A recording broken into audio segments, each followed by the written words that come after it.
Andy's job stinks. They can be pretty organic, pretty methane-y. Yeah. But you'll never hear him complain. As we reported yesterday, research on an underwater forest continues. Biogeographer Andy Reese and his team at USM recently received a grant to dig up more dirt on pollen. We just received funding for another 3 years, and the idea is to go back and core deeper.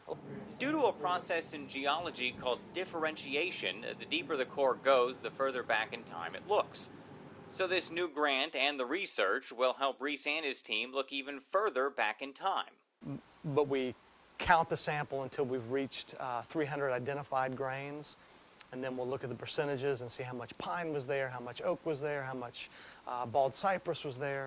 Looking at these cores in the lab, Reese and his graduate students will create a stratigraphic pollen analysis of terrestrial peat mud layers, as it says in his last paper, to get a better grasp of our local climate from thousands of years ago.